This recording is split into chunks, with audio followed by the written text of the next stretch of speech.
قرآن مجید کے پیارے پیارے مختلف اور خوبصورت واقعات ہم اس سلسلے میں سنتے ہیں. آج جو قصہ آپ کو سنانا ہے بڑا ہی انوکھا ہے اور شاید آپ کی معلومات میں بہت زیادہ اضافے کا باعث ہوگا. آج دنیا بھر میں قتل و غارت گری بڑی عام ہے اور یقیناً یہ افسوسناک بھی ہے. لیکن کیا آپ یہ جانتے ہیں کہ دنیا میں سب سے پہلا قتل کب ہوا تھا، کس کا ہوا تھا، کیوں ہوا تھا، قاتل کون تھا اور مقتول کون تھا؟ یہ سب کچھ قرآن مجید فرقان حمید میں موجود ہے اور آج قرآن پاک کا یہ واقعہ ہم نے سننا ہے.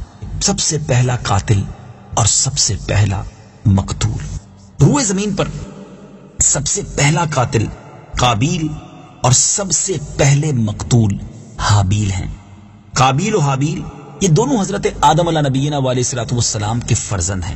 حضرت آدم علیہ الصلوۃ والسلام کی اولاد کا نکاح کا دستور یہ تھا کہ ایک حمل میں ایک لڑکا اور لڑکی جو پیدا ہوتے تھے وہ دوسرے حمل کے لڑکا اور لڑکی سے ان کا نکاح کیا جاتا تھا. یعنی حضرت حوا رضی اللہ تعالی عنہا کے یہاں ہر حمل میں، ہر پریگننسی میں ایک لڑکا اور ایک لڑکی پیدا ہوتے تھے، مگر چونکہ وہ ایک ساتھ پیدا ہوتے تھے تو اس دستور کے مطابق ان دونوں کا نکاح ساتھ نہیں ہو سکتا تھا. دوسرے حمل میں، دوسری پریگننسی میں جو اولاد پیدا ہوتی تھی لڑکا اور لڑکی، ان کا پہلے حمل والوں سے نکاح ہوتا تھا. چونکہ انسانیت کو فروغ دینا تھا، مزید دنیا میں یوں سمجھیے کہ مخلوق کو بڑھانا تھا، تو یہ ایک دستور اس زمانے میں تھا. بہرحال اسی دستور کے مطابق حضرت آدم علیہ الصلوۃ والسلام نے قابیل کا نکاح لیبزا سے جو حابیل کے ساتھ پیدا ہوئی تھی کرنا چاہا، مگر قابیل اکلیما سے نکاح کرنا چاہتا تھا جو خود اس کے ساتھ پیدا ہوئی تھی. وہ زیادہ خوبصورت تھی. حضرت آدم علیہ الصلوۃ والسلام نے اسے بڑا سمجھایا کہ اکلیما تیرے ساتھ پیدا ہوئی ہے، تمہارا اس کے ساتھ نکاح نہیں ہو سکتا، مگر قابیل اپنی ضد پر اڑا رہا. حضرت آدم علیہ الصلوۃ والسلام نے قابیل اور حابیل دونوں سے کہا کہ تم دونوں اللہ کی بارگاہ میں اپنی اپنی قربانیاں پیش کرو، جس کی قربانی قبول ہو گئی وہی اکلیما کا حقدار ہوگا. اور اس زمانے میں قربانی قبول ہونے کا طریقہ کیا تھا کہ اپنی اپنی قربانی جو بھی اللہ کی بارگاہ میں وہ پیش کرتے تھے تو آسمان سے آگ آ کر اسے گویا کھا لیا کرتی، جلا دیا کرتی، اور وہی اس کی مقبولیت کی نشانی ہوتی تھی.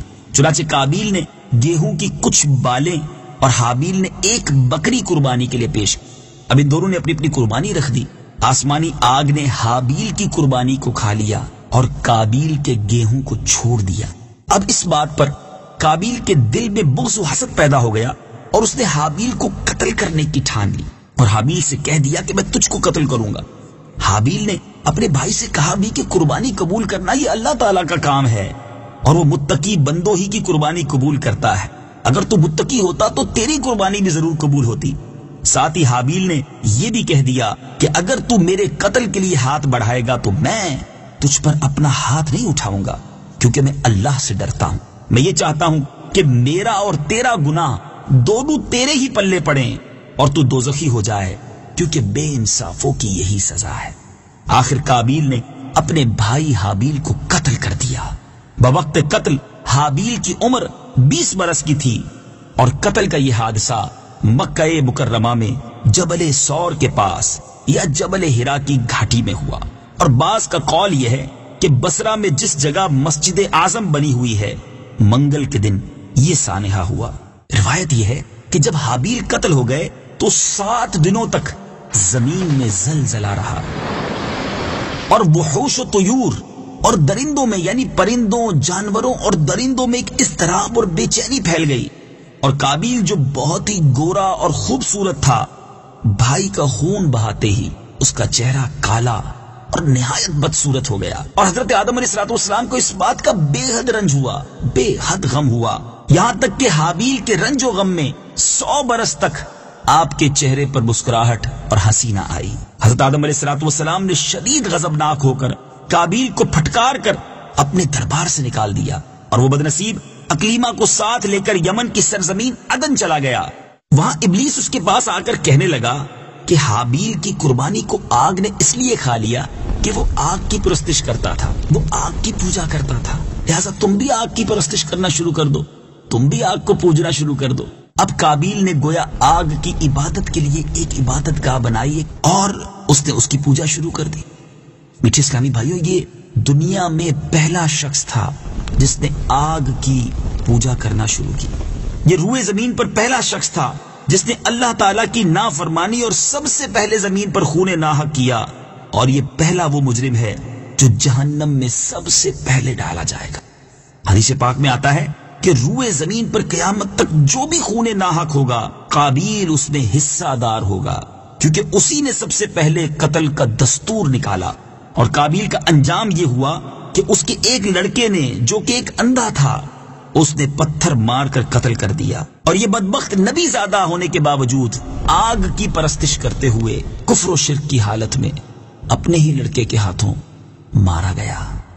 حابیل کے قتل ہو جانے کے 5 برس بعد حضرت شیس علیہ السلام پیدا ہوئے، جبکہ حضرت آدم علیہ السلام کی عمر 130 برس ہو چکی تھی۔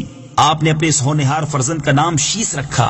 یہ سریانی زبان کا لفظ ہے اور عربی میں اس کے معنی ہیں ہبت اللہ، یعنی اللہ کا عطیہ ہے۔ حضرت آدم علیہ السلام نے 50 صحیفے جو آپ پر نازل ہوئے تھے ان سب کی حضرت شیس علیہ السلام کو تعلیم دی اور ان کو اپنا خلیفہ اور جانشین مقرر کیا، اور ان کی نسل میں خیر و برکت ہونے کی دعائیں مانگی۔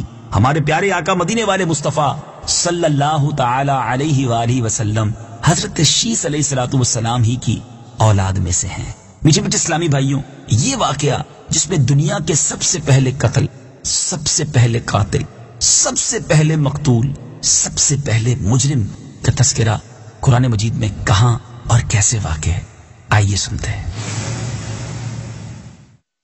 بسم اللہ الرحمن الرحیم وَاتْلُ عَلَيْهِمْ نَبَأَ ابْنَيْ آدَمَ بِالْحَقِّ إِذْ قَرَّبَا قُرْبَانًا فَتُقُبِّلَ مِنْ أَحَدِهِمَا وَلَمْ يُتَقَبَّلْ مِنَ الْآخَرِ قَالَ لَأَقْتُلَنَّكَ قَالَ إِنَّمَا يَتَقَبَّلُ اللَّهُ مِنَ الْمُتَّقِينَ۔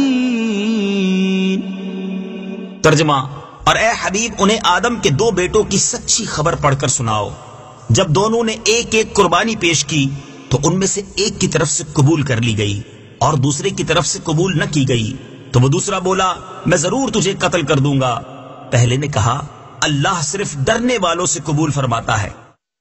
لَئِن بَسَطتَ إِلَيَّ يَدَكَ لِتَقْتُلَنِي مَا أَنَا بِبَاسِطٍ يَدِيَ إِلَيْكَ لِأَقْتُلَكَ إِنِّي أَخَافُ اللَّهَ رَبَّ الْعَالَمِينَ۔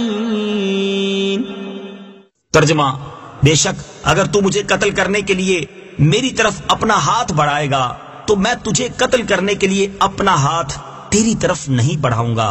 میں اللہ سے ڈرتا ہوں جو سارے جہانوں کا مالک ہے۔ انی اريد ان تبوء بإثمی وإثمک فتکون من اصحاب النار وذلك جزاء الظالمین۔ ترجمہ: میں تو یہ چاہتا ہوں کہ میرا اور تیرا گناہ دونوں تیرے اوپر ہی پڑ جائیں تو تو دوزخی ہو جائے، اور ظلم کرنے والوں کی یہی سزا ہے۔ جی میٹھے میٹھے اسلامی بھائیوں، آپ نے تلاوت قرآن پاک بھی سنی، ترجمہ قرآن بھی سنا، واقعہ بھی سنا، سیکھا کیا؟ آئیے کچھ عبرت کے مدنی پھول چنتے ہیں، آپ کی طرف بڑھاتا ہوں، اپنے دل کے مدنی گلدستے میں سجاتے جائیے۔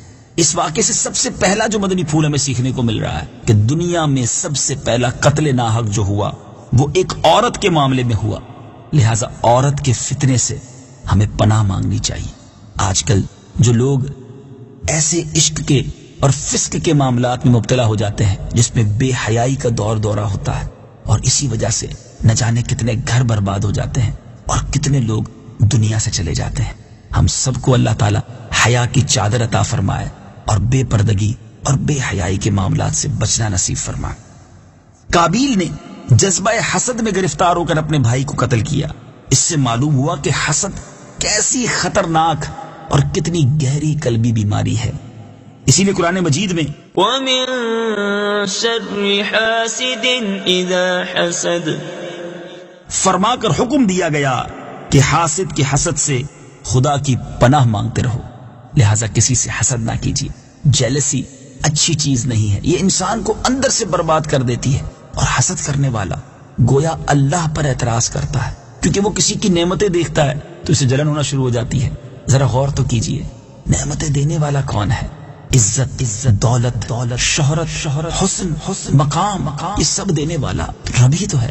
اگر اللہ نے کسی کو دیا ہے، ہمیں کیوں پرابلم ہونی چاہیے؟ تو حسد نہ کیجئے، کیونکہ حاسد خود ہی اپنی آگ میں جلتا رہتا ہے، اور جس سے حسد کرتا ہے اس کا کچھ نہیں بگڑتا۔